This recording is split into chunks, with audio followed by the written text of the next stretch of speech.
what's good? What's good? Welcome to the Epic Entertainment Critics. I am Antoine. So the DC Universe app, the on DC Universe streaming service. It's an app, but it's basically a streaming service. They launched this weekend, September 15th. I went ahead, got it. It's a 7-day free trial. It's only $8, so it's actually pretty cool. It's not really it's for real a bargain. And I'm just gonna do a review on it. Let's see here. So So I'm gonna do a review on it. It's kind of set up like Netflix, where you basically got anything you want to watch. You just kind of like, you choose and you can watch it and you stream it. So if you got an internet access anywhere, you can pretty much watch it, and you can have it on multiple devices. You can do it on your phone, on your TV, if it supports like apps or whatever. So if you got a smart TV or your phone, your PlayStation, I hope it's available on PlayStation. I hope it's available on any console, but it just sets up like an app, like a Netflix.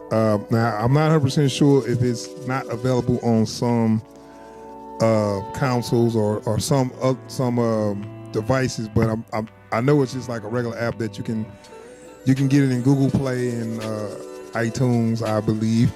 Sorry for not having all the information, but I kind of just want to do a review on the service itself, the content on it or whatever. So let's see. You got basically it's everything that DC ever put out. Everything that DC's put out. So it's got, like, as you can see, from old to new. It's old shows like the original Wonder Woman show, all the Superman movies, the Batman animated series. You got let's see, that old 90s Flash TV show. That was actually not a bad show. Then you got some of the old movies, the Dark Knight Rises, all the Christopher Nolan Batmans. Then you got all the animated series, like Justice League, and the animated movies from, like, there's a ton of them. Like every Justice League, every Batman, every Superman animated movie. And so, it's if you like DC, this is like really a dream come true.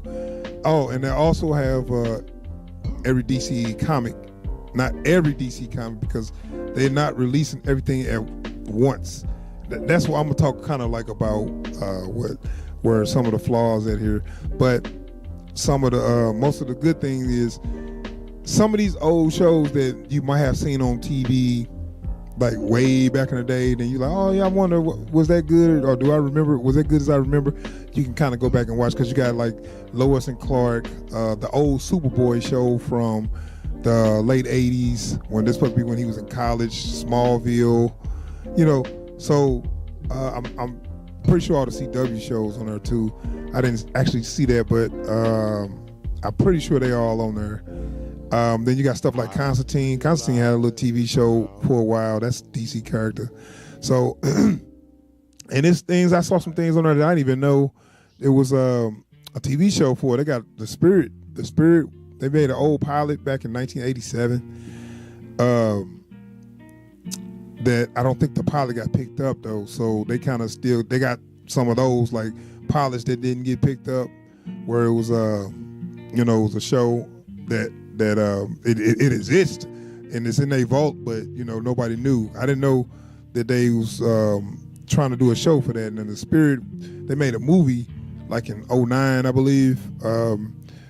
And it was complete trash. It was the worst movie I've seen. But it looked good. Like the film quality, it looked good, but the movie wasn't good. But that's just some of the stuff they got on there. Then, like I said, you can read any comic, and but the thing about that is they don't release, they haven't just like released a full catalog. They kind of release them at times. So they got stuff like characters' origins, characters' first appearances, villains' first appearances, which is kind of cool. But like say, if you wanted to just like read 1 through whatever, they ain't got everyone released. You know, they kind of release them at like in sections or whatever, which is okay, but it's kind of like not cool, because maybe if you just want to pick a character and you just want to read every comic that character ever did or whatever, you can't do it like that. You know, they kind of picking what they want to release, and it's kind of like, it's kind of whack. You told me I can really read anything, you know. Well, you know, which ain't bad, but you know, it's still. Yeah, so on this streaming service, we got some they're gonna have some new live action shows as well as all the previous stuff. So, and I really like this because now I think this opened up more creativity, because before they was always worried about, well, this don't already have an audience, so it's not guaranteed to make money, so they ain't gonna experiment with nothing. So I think with this now they can experiment a little more with some live action shows with characters that's kind of unknown to your casual fans. So your hardcore comic book fans might be like, I love this certain character, but he's probably not going to appeal with that main audience. But you know, maybe if they write it the right way, or you know, if they give it the right amount of attention and do it right, that it might actually resonate with some people and sell. But you know, these business executives, they like, oh no, I ain't taking no chance. If it don't have a built-in audience already, I'm not messing with it. You know, so with this streaming service, I think now they can take a little chances, and so yeah, there's a lot of those all these live action shows they got coming out, and they also, some of them are some animated, but these are the new shows that are actually going to drop on the streaming service. So they got the Titans, which they already they had a trailer. That's the only one they have to actually have a trailer for, and I had a little reaction for that. I'm gonna touch on that. There's certain things I don't like about that, and some things that I like. I think it's got potential, but certain things I really don't like about it. But I'm gonna touch on it. Also, they got Harley Quinn. Now that's an animated series. The Harley Quinn standalone. Well, you know, I'm not a fan of that. I think she's better with the Joker. I think, even though, you know, they got an abusive relationship or whatever, but I think her dynamic works with the Joker. And the thing is, she just became such a fan favorite, popular character that they started writing her own story and giving her all this development and all that. And I think they're kind of getting away from the character when they do that, because her character was more of, you know, she played off the Joker, you know, by making her this standalone character. I really don't like that. And what they do with her, you know, it's you know, when they make moves like that because of the popularity of characters, I hate when they do that. They change their character. So, and you know, and then they just like throw out everything that made that character popular in the first place. And I just don't like when they do that. But you know, I'm gonna check it out and see what it is, see how it is. I just know some of the standalone Harley Quinn stuff I wasn't a fan of, so I was like, okay, I like the character was funnier the way they had her, you know, as Joker's sidekick, not this liberated woman that wants to rid herself of the Joker or you know, all the abuse. You know what I mean? And I can understand those real issues, but I'm saying when they wrote that character, it was a light-hearted character that was funny, that had a funny voice and did stupid shit. I was cool with that. You know, now it's like, you know, y'all want to get a little too serious with it, and you know, I feel like they lost what made the character funny in the first place. But we'll see what this series look like. We'll see what it do. So they got a third season of Young Justice, which I'm a fan of. The first 2 seasons, and you know, I thought that was a real good show. And that's the Teen Titans, but it's kind of like an adult take on the Teen Titans. So that's why they changed the name to Young Justice. And it was like an action-packed, good, actually animated, cartoon that used to come on Cartoon Network, and they had 2 good seasons. And I was so mad they stopped, because I was like, oh, this shit getting good. And they just up and stopped. And I was hearing that the show got good reviews, but it wasn't selling enough or something, or something. It wasn't because the show wasn't good. It was some other reason. I forget why, but it was not because the show wasn't good.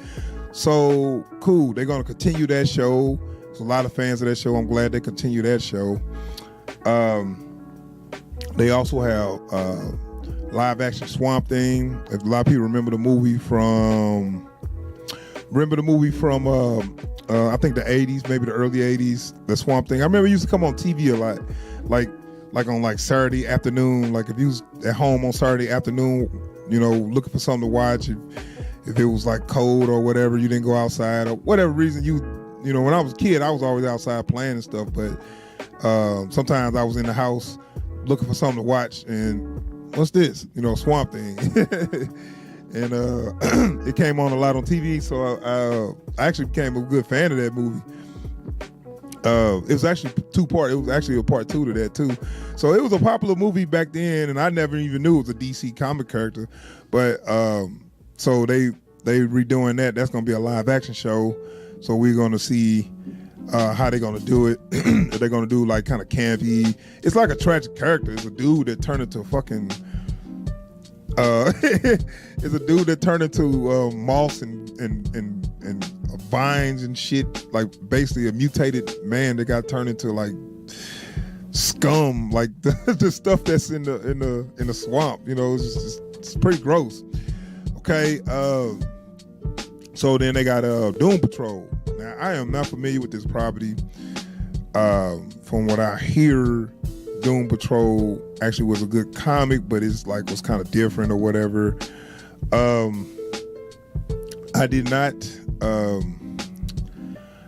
have not read anything on that or seen anything on that, but this is the characters from that. But for what it looks like it's kind of interesting, because all the characters are like different, like kind of like outcasts, freaks or whatever. So you don't have your standard superhero with a chiseled chin and a cape. You got a robot man, and I don't know if he's supposed to be the Visible Man or the Mummy or something. So I'm looking like, okay, these are like weird people, and I don't know if they power's going to be kind of different or whatever. I'm on board for that. So I mean, it gives us a different take on that, because the CW, all those shows are like the best looking, young adults, and it's like, okay, what's the other side of this? These are the kind of outcasts, but they got powers, so that's cool. Because everybody's like, oh, the X-Men, they like outcasts. Now the X-Men they all good looking. All they powers, you can't even tell. They got only person that got the physical appearance that show his power is Beast. Anybody else, they can still be cool. They can still walk down the street. These are the people that can't walk down the street and not know that they different or whatever. So that'll be interesting. I definitely want to check that out. So let's talk about, okay, then they also got Stargirl. That's a live action, right? Yeah, I believe it's a live action. I don't know. I kind of don't know why they're doing this, but maybe it's because they want to give more, they also want to have female character shows. Stargirl, I know a little bit about her. I just know that she got a partner that's basically Iron Man Mark 1 suit, the original Iron Man suit. So DC and Marvel used to kind of copy off each other a lot. So I don't know which character came out first, but he's clearly a copy of the Iron Man, the original Iron Man suit. So they had a team called Stars and Stripes, and his name was Stripes, her name Star, and that's how they kind of, it's kind of silly, but it was actually kind of cool. When I seen them on Justice League, they was on Justice League Unlimited, and so I kind of, because I kind of went through the DC Encyclopedia, and I kind of checked out, some of the characters, and I saw them in there, and they was like, okay. But I don't know if I would have gave her own show. I just don't know if I don't know if her character is that interesting to me. I could be wrong. And I'm looking forward to being wrong, because I don't want no crap.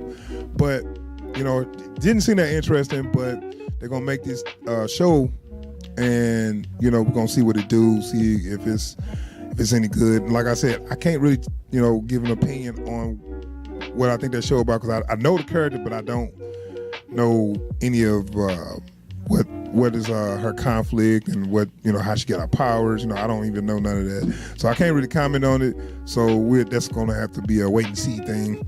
So we'll see once the shows come out. I don't have a date on any of these. I know that first show is going to come out like in October, so we'll see. So let's see here. Oh, shoot.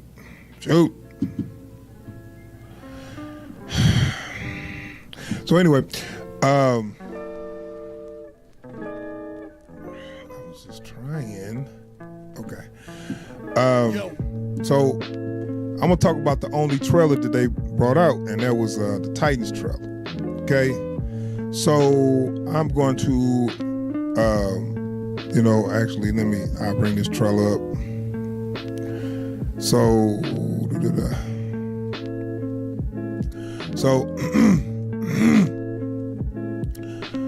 okay, so the only trailer that got released was the Titans trailer. This is the trailer. And when I saw this, I had some issues. And it brought some questions up too. I was wondering, so they're gonna make some new live action shows, but what kind of money are they gonna put behind these shows? And looking at this trailer, I kind of feel like it's gonna be a little cheap. Not really saying cheap, it's just I don't feel like the budget is there. Honestly, it looks like a fan-made film. And I've seen a fan-made film actually look better than this, because it's he looks like a good Dick Grayson. He looks like Robin or Nightwing. So I seen a fan-made film actually look better than this, and and maybe they tend to take some cues from that. But and see, I'm seeing some problems I got already. The costumes look very cheap. That's why it looks like a fan-made film, because the clothes they got on looks like somebody just kind of like tacked it together. It doesn't look that professional and polished. And I'm looking like, if this was a fan film, I'd be like, oh, this is cool. But it's not. I'm not. I can't just straight forgive something that's supposed to have a professional production budget looking kind of cheesy. So and I'm gonna tell you specifically what I'm talking about. That's looking a little cheesy, man. Let's see here. I'm gonna tell you like this right now. This right here, this Starfire. No, And no disrespect to this actress, she's not a bad looking lady. She's a dark skinned actress. I don't know if she's pretty. I don't know if she's just African American or she's British or whatever. She's African descent. She could be. She's a black actress. I don't know where she's from. Because a lot of times you think, African American. Oh, no, they British. No, they could be from wherever. But I'm looking at her. Like I said, she's a beautiful lady, but they got her looking so bad by having her dressed like that. So you got her having on like a hooker outfit with red hair. Now it's okay to have red hair, but she clearly, a woman of that color would not have, nobody nobody would have hair that red. So it's like ghetto red. So they got Kool-Aid red hair with a very, very trashy dress. I ain't gonna say trashy, but it's something, and they got her in the alley. Make it so bad they got her in the alley, so it's looking like, okay, they got her looking like a hooker in the alley, so she looks like she's on the job right now. And I'm looking like, oh man, it's such a bad choice. Such a bad choice. Now, Starfire is a alien. So you can say, you can't say, she can't be black or she can't be, it doesn't matter. Starfire, her skin color is like bronze color, like an orangish bronze color. And she has red hair. And, of course, the illustration of her looks okay, but a real live action person, looks a little weird. But I'm thinking like, okay, you got that, you want somebody of color to play Starfire, I'm fine with that. I probably prefer like a Brazilian, chick. But anyway, you want somebody of color to play Starfire, but the way that the costume, the hair, it looks cheap. It looks bad, and that just brought red flags. I'm looking like, I thought y'all was spending money on this.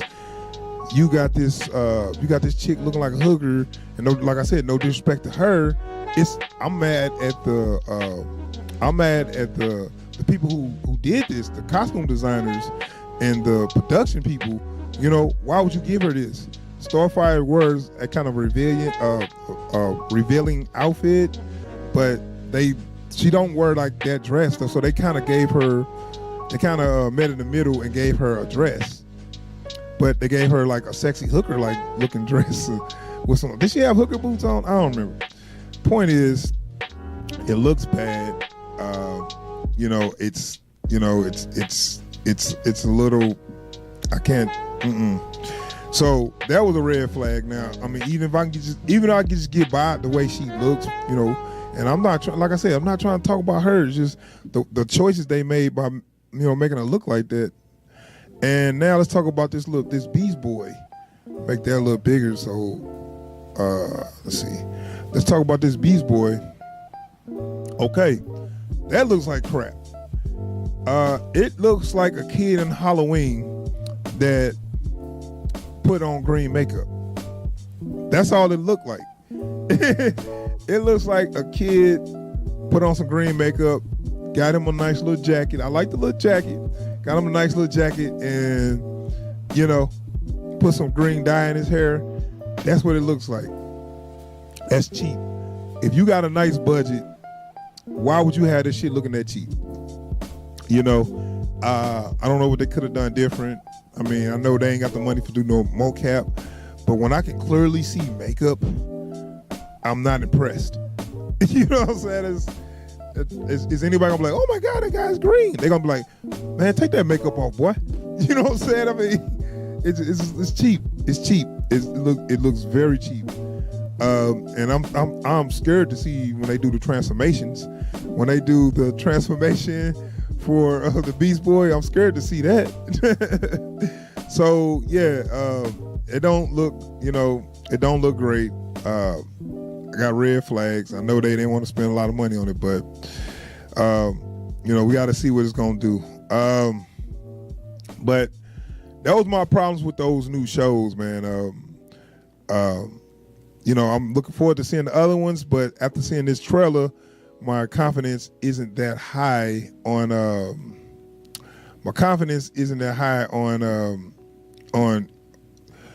On if it's gonna be that good, because I can tell they're not spending a lot of money on it, and it's kind of messed up because I thought they were. Like I said, here's another look at the lady that plays Starfire, and I'm looking like, yeah, dude. Like I said, she's an attractive lady, but she on the job. You know what I'm saying? I don't know, man. But all right, I'm gonna just leave it at that. The streaming service itself, which is what this video is about, is actually, it's a fairly decent streaming service. It's a good streaming service. It's not too expensive, and if you're a DC fan, you're really going to enjoy it. I think I think it's good for DC fans. You know, if you looking for anything besides DC stuff, I mean, well, of course you ain't gonna go there. You ain't gonna get it if you are, but I'm just saying it's more catered to fans of DC. You know, if not anything, if you kind of like curious about all these characters, origins and how they became, where they came from and all that, it's a good thing. It's a good app to have. So yeah. So I give it, you know, I give it a thumbs up. I really like it, and I just think, you know, I think it's worth it. I think it's worth it, and that's my final thoughts on that. It's worth the $8. If that's not breaking the bank, and you know, you get a lot for that $8. So, you know, Marvel probably should try doing something similar, but you know, they got a lot of other stuff going on. But okay, so that is my review for the Marvel streaming service. I believe my last word is it's worth it. It's worth it. All right. I am out of here. Thanks for checking out the video. Give me some thumbs up and subscribe to the channel, and I'm out. Peace.